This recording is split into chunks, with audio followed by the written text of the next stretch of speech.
In the last minute before submitting the college entrance exam choices, Christiana changed my application to Peking University. She said to me, "Jacob didn't do well this time. Let's stay with him for a year and retake the exam together. You know, he can't do without me." I stared blankly at Christiana, who wore a victorious expression. So, for her little childhood friend, she could sacrifice me without hesitation. Later, I received a message from Christiana in front of the Peking University campus. "Oliver, where did you go? The opening ceremony for the retake class is about to start." I smiled, then blocked her number. "Goodbye, Christiana. I won't play house with you anymore." Chapter 1. When Christiana changed my application, there was only 1 minute left before the deadline. She deliberately timed it, changing the already agreed-upon Aerospace University to Peking University. "Jacob didn't do well this time. I promised to stay with him for a year to retake the exam. You should come with us. You know, he can't do without me." Seeing her triumphant look, I finally realized that she had purposely raised my application score so that I wouldn't be admitted. She wanted me to retake the exam alongside her little childhood friend. I stared at Christiana. After a long pause, I finally asked with a trembling voice, "Christiana, did you forget? We had already agreed to go to Aerospace University together." Christiana's eyes flickered. "I didn't forget, Oliver. But what about Jacob? He didn't do well this time. He's feeling down, and I promised to stay with him to retake the exam." She tugged at my sleeve. "I know you can't live without me, and I don't want to be apart from you. So, after thinking it over, I believe it's best if the three of us retake the exam together." You can't live without me." I smiled bitterly. For the past 3 years, I had said that sentence to her countless times, treating Christiana as my salvation. Now, it had become her reason to selfishly sacrifice me. How is this even a sacrifice? Hearing myself say this without thinking, Christiana furrowed her brows impatiently. "Oliver, your grades are so good. Even if you retake the exam for another year, you'll still be able to get into college. Then, we can all go to university together with Jacob. Isn't that better?" The words, "go together," pierced my heart. Just a few days ago, when Christiana confessed to me, she said this was our dream, the dream of just the two of us. I had thought it was finally coming true, and I was so excited that I couldn't sleep well for several days. But now, everything suddenly changed. I took a deep breath. "What if I don't want to retake the exam?" Christiana's face turned cold. "Oliver, can you stop being so selfish? You know Jacob can't do without your tutoring." I understood. Maybe this was the real reason she was dragging me into retaking the exam. Just as I was about to speak, the doorbell rang, and Christiana's little childhood friend,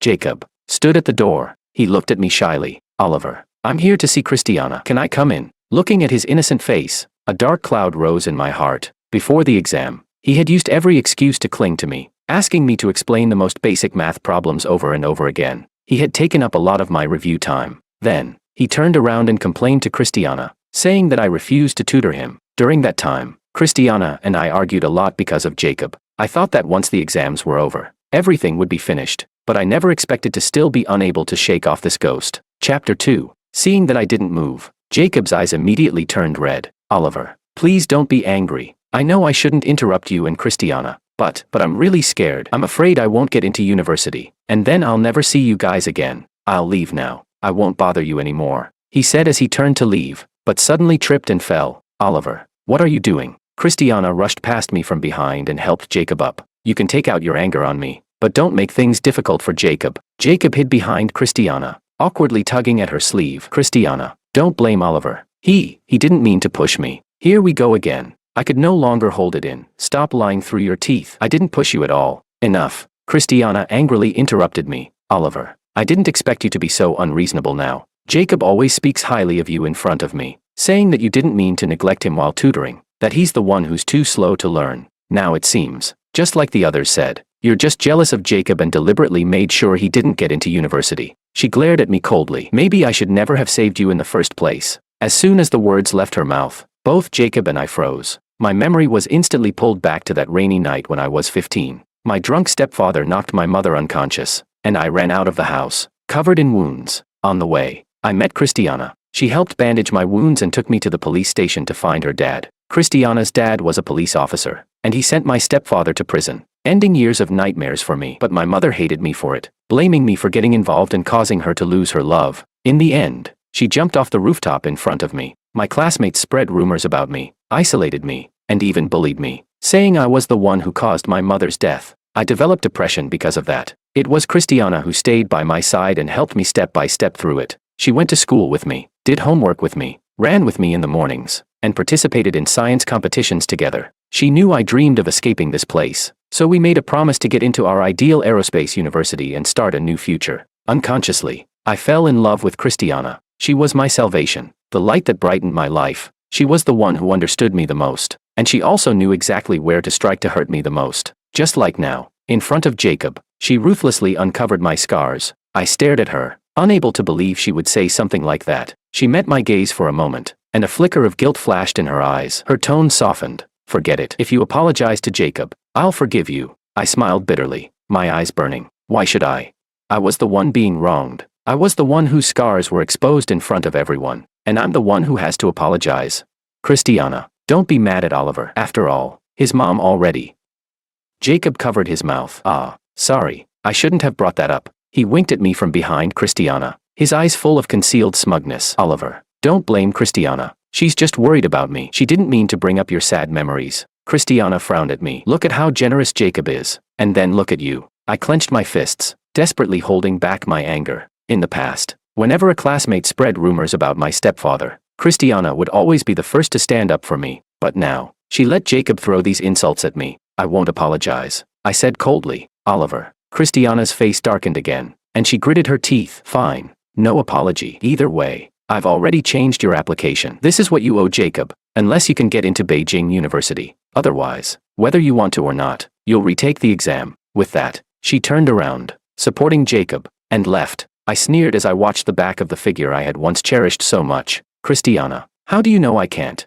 Chapter 3. From that day on, Christiana didn't speak to me for several days. In the past, when she was angry, she would just give me the silent treatment. She knew that if she didn't talk to me for a few days, I would eventually surrender and reach out to her. But this time, I didn't make the first move. She posted a few updates about Jacob looking for study materials. In the photos, Jacob was holding a thick stack of books, pulling a funny face at her. She captioned it, "Another day of helping the little brat study." Students left comments, all liking the post. Some asked, "Is this your new love? No room for the old one. Where's Oliver? Is he crying in the bathroom? Ha ha ha." Has the love triangle finally made a choice, waiting for Oliver to beg for reconciliation in tears? In the past, Christiana would have replied to each comment, scolding everyone until the classmates apologized to me in the comments. But now, Christiana didn't say a word, letting the disgusting comments pile up more and more. I knew she was trying to force me to apologize first, but I refused to. The classmates continued gossiping behind my back, waiting for me to embarrass myself. Without Christiana protecting me, they became bolder,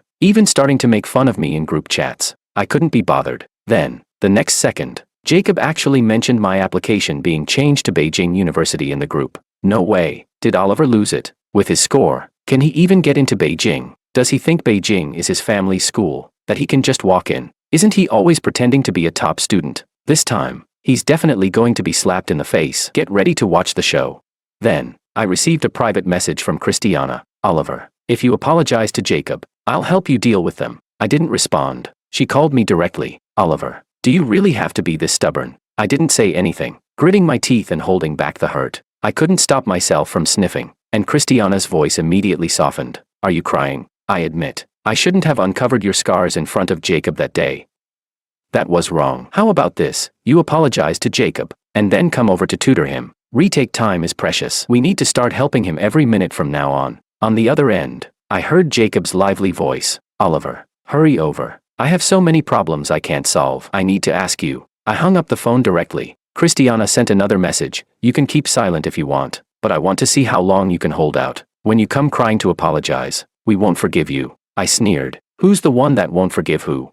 The next second, my phone rang again. It was a call from the homeroom teacher, confirming my application to Beijing University. I answered honestly. After hanging up, I saw that the homeroom teacher had criticized the classmates who mocked me in the group. She even singled out Jacob. Some students failed to get into university, and instead of focusing on studying to catch up, they're wasting time worrying about what others are applying to. If you don't focus on your studies and keep stirring up trouble, it won't make a difference if you retake the exam. There was a few seconds of silence in the group. Jacob left the group. Christiana sent me a private message. Are you happy now? She also left the class group. Chapter 4. I thought this matter was finally coming to an end, but unexpectedly, that night, Christiana suddenly called me. Oliver, something happened to Jacob. Hurry over. Christiana's voice on the phone was filled with panic I'd never heard before. Afraid I might hang up, she added quickly. He said he doesn't want to live anymore. I gripped my phone tightly. my knuckles turning white, my body trembling uncontrollably. I rushed to Jacob's house in a cab. He was sitting on the rooftop,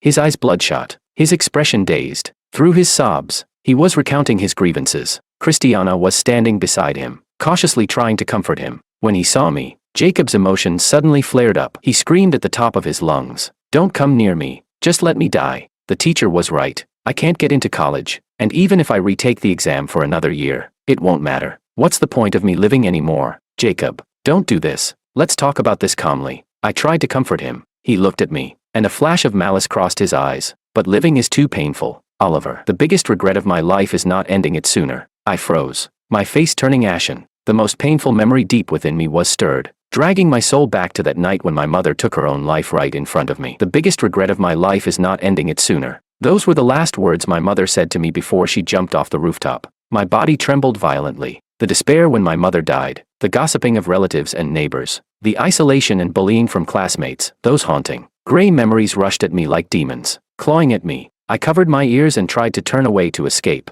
but Christiana grabbed my arm and pulled me back, her eyes red with urgency. Oliver, apologize to Jacob right now. Do you want him to end up like your mother, driven to death by you? Tears flooded my eyes, and Christiana before me blurred into doubles. I heard myself screaming hoarsely, "No, it wasn't me. I didn't drive her to die." In the next second, my legs gave way, and I lost consciousness. Chapter 5. When I woke up, I found myself lying on a hospital bed. The homeroom teacher was sitting beside me, looking at me with a worried expression. He told me that Jacob was fine and that it was thanks to the call I made before I left that helped him. Oliver, I understand your situation. He looked at my pale face and sighed. Don't worry, I've contacted a psychologist for you. They'll be here soon to help you with counseling. I nodded, feeling grateful. For the next few days, I remained in the hospital receiving treatment. Christiana didn't come to see me, because the homeroom teacher had scolded her and Jacob harshly. She was afraid Jacob might be further affected, so she stayed by his side every minute of the day. It wasn't until my birthday that she sent me a message.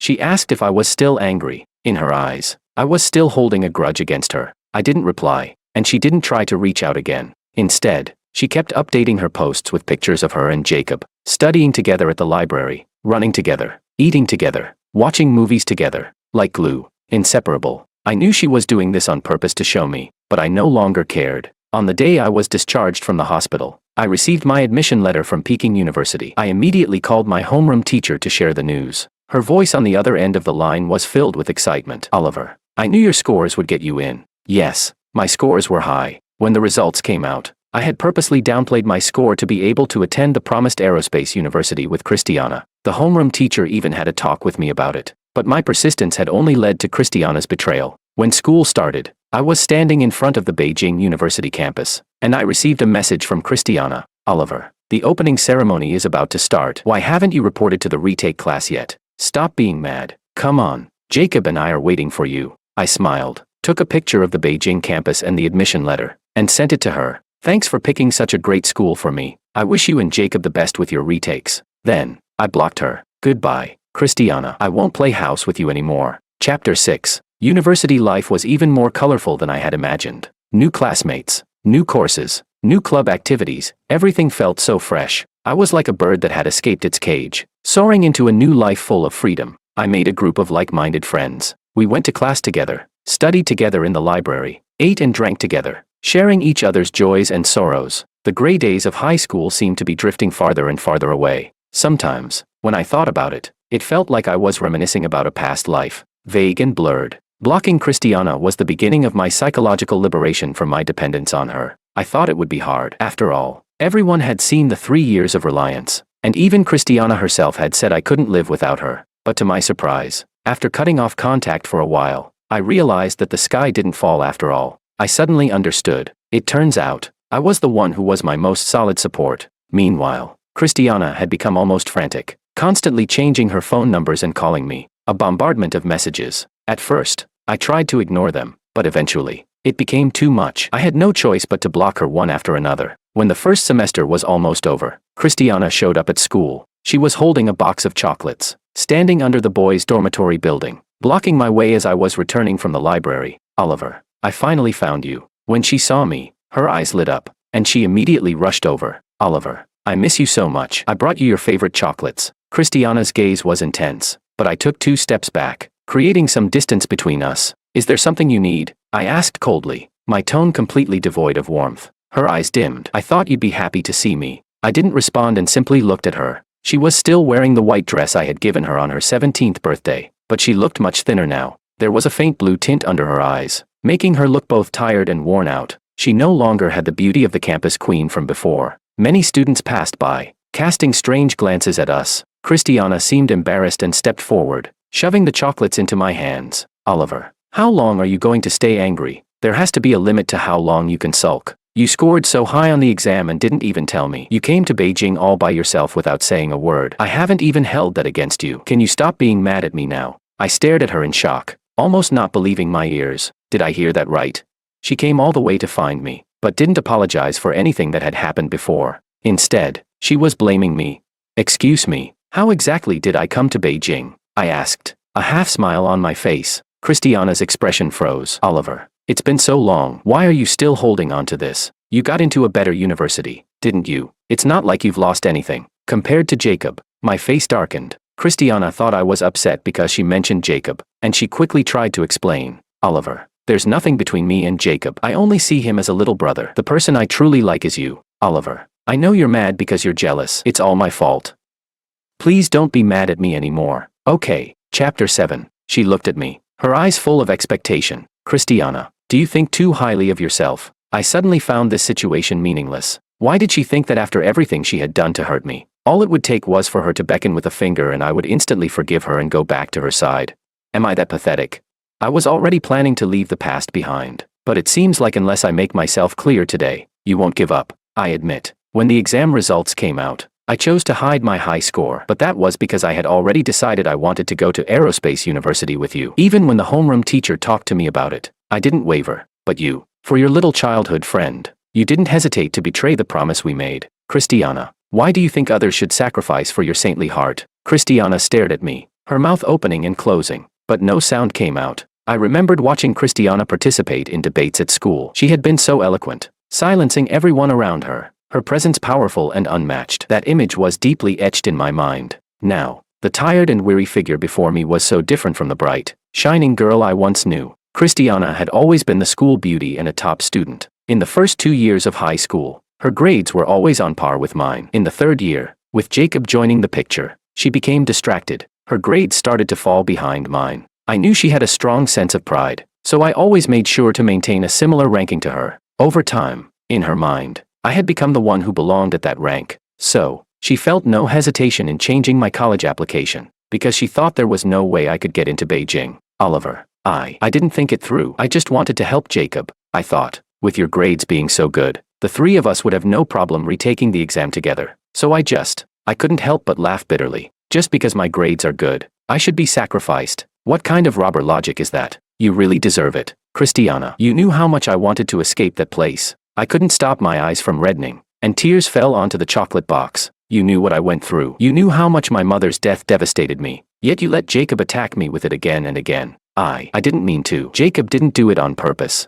Christiana's face turned frantic, still defending Jacob. No. Then why did Jacob know the last words my mom said before she died? I only told you that secret. I closed my eyes, taking a deep breath. I tried to control my body to stop it from shaking. All this time, I thought I had gotten over it. But I hadn't. I had just buried that scar deeper inside me. Every time I recalled Jacob's staged suicide, I could still feel the suffocating malice and betrayal. When I thought about it, there was only one possibility. Christiana had told Jacob my deepest, most painful secret, and Jacob had used that secret to blow the most venomous whistle against me. Chapter 8. Christiana couldn't look me in the eye, a fleeting moment of guilt flashing across her face. I'm sorry, Oliver. I didn't think Jacob would. Then what about you? I glared at her, my voice full of bitterness. Do you also think I'm the one who caused my mom's death? Christiana, answer me. I stared into her eyes, waiting for her answer. I could ignore the malice of others, because they had never given me warmth or support. But Christiana, she was the one I had once seen as my only support. She was the one who had helped me walk out of the darkness and helped me believe in hope again. And in the end, she was the one who drove a fatal knife into my chest. Christiana ran. I saw her face finally reflect realization and deep shame. In the end, she couldn't even bear to look at me. She fled in panic. I threw the chocolate into the trash, and life returned to its peaceful state. But I knew, this peace was temporary. As long as the bloody scar in my heart wasn't healed, That suffocating malice would occasionally resurface to gnaw at me. I had to take the initiative, face it, and confront it. I wouldn't allow anyone the chance to use my past to manipulate me again. I borrowed every psychology book and course available in the library, and after gaining some basic understanding and knowledge, I enrolled in a psychology research course. Unlike the treatment with a psychologist, this was a process of learning. I began to explore the deep fears and anxieties buried in my heart. I started to learn how to make peace with myself. The past couldn't be changed, but I could choose how to face the future. Oliver, would you like to go for dinner after class today? A soft voice sounded beside me. I looked up and saw Ava's clear eyes, smiling at me. She was the teaching assistant for the course and a graduate student in Beijing.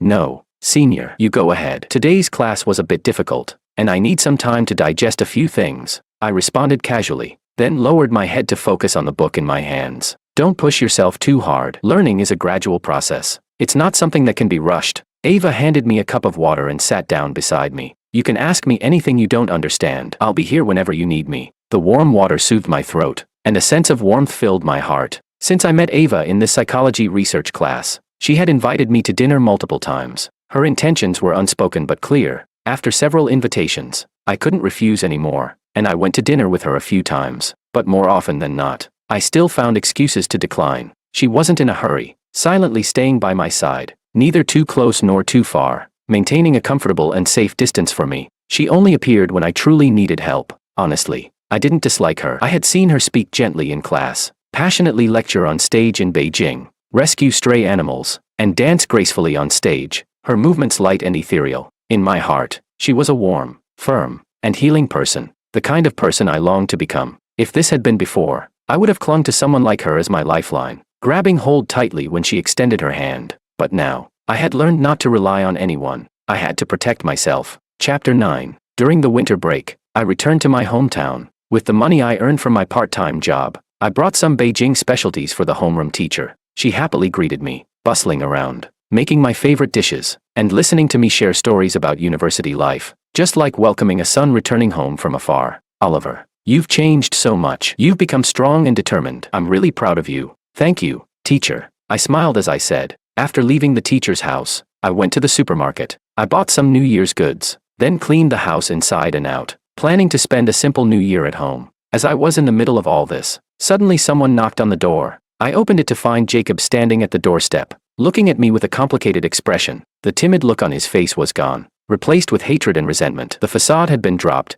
This was the real him. Oliver, what did you say to Christiana? Why did she go to Beijing to find you? And after she came back, she stopped talking to me completely. He stared at me intently, as if searching for an answer on my face, but unfortunately, my face revealed nothing. I've never understood. What exactly makes you better than me? I was the first one to know Christiana. I grew up with her as childhood friends. Before high school, we were inseparable, together every day, and we liked each other long ago. If it wasn't for you coming in the way, we would have been together by now, he yelled, his voice twisted with bitterness, making it uncomfortable to listen to. You two can be together now. No one's stopping you, I said, trying to close the door, but he forcefully wedged himself against the doorframe. Oliver, don't get smug. So what if you're in Beijing? Christiana's choice to sacrifice you to stay with me for the retake proves that I am the one who matters most to her. Did you come all the way here just to say this nonsense? I felt helpless. What was the point of him coming to me? Christiana wasn't talking to him. What could I do about it? I wasn't her father. I couldn't control her thoughts.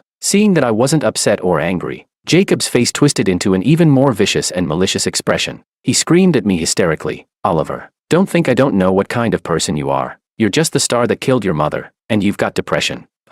If you're really depressed, why don't you just die? You shouldn't even be alive in this world. I suddenly let go of the door and took a step back. Jacob lunged forward and fell hard to the ground, landing face first in a painful crash. Oliver, you. He looked up at me, glaring with hatred. In the next second, I grabbed his hair and yanked him up, landing 2 hard punches. If reason didn't work, I knew how to use my fists. He practically handed himself over to me. Jacob was dazed by the punches. His cheeks swelled up quickly, and he covered his face with both hands, glaring at me fiercely. You dared to hit me. You're finished. I'm going to tell Christiana. Before he could finish his sentence, Christiana's figure appeared around the corner. Christiana, help. I came here to visit Oliver out of goodwill, but he's still angry about what happened before. I apologized to him, but he hit me. Jacob's face changed instantly, and he adopted that pitiful look again. He clung to Christiana's sleeve, as if about to cry. Chapter 10. The familiar scene from the day of the college application changes played out once again at my doorstep. I clenched my fist, watching Christiana warily. I never hit women, but she better not push me. This time, I wasn't going to be the fool. Unexpectedly, Christiana pushed Jacob aside. She looked at him coldly, her expression devoid of any concern, her tone chillingly icy. "Didn't I tell you not to bother Oliver again? Can't you understand?" Jacob froze, then grabbed Christiana's hand with tearful eyes. "Christiana, I really just came to see Oliver. He hit me first." "Enough." Christiana shoved Jacob away, her disgust obvious, as if he were something filthy. "I've had enough of your disgusting behavior. Get lost." Jacob's face went pale, and he ran away, crying. After he left, Christiana walked up to me and handed me a food container. "My dad asked me to bring this to you, since I knew you were back for the new year." I stared blankly at the still warm food container, thinking of Christiana's dad, the good police officer who had helped me escape my stepfather's clutches. After my mother's suicide, I lived alone for a long time. Christiana would often bring me food from home, and the thing she brought most often were dumplings made by her father. "Please thank your dad for me." I took the dumplings, and suddenly, my anger seemed to dissipate. For the sake of these dumplings, I decided not to say anything harsh today. Looking at Christiana now, so thin and weary, with no spark in her eyes, it seemed like a gentle touch would break her. There was none of the lively, cheerful energy from before. She silently watched me, and I calmly met her gaze. After a long silence, she finally spoke. "Oliver, if I go to Beijing this time, would you still be with me?" "No." I shook my head, seemingly caught off guard by my quick rejection. She hurriedly said, "You don't have to answer so fast. You can think about it. Give me some time. Let me show you that I truly understand my mistakes. Give me a chance, please." "Oliver, wait for me. I'll definitely come to Beijing to find you." I stayed silent. I knew Christiana too well. If something puzzled her, she would get fixated on it. Once she got stubborn, no one's words could reach her. So, I didn't say anything more. I only silently answered in my heart, "No, Christiana, no matter what you do, there is no possibility for us anymore." And who said getting into Beijing was as easy as deciding to go? Did she think she was me?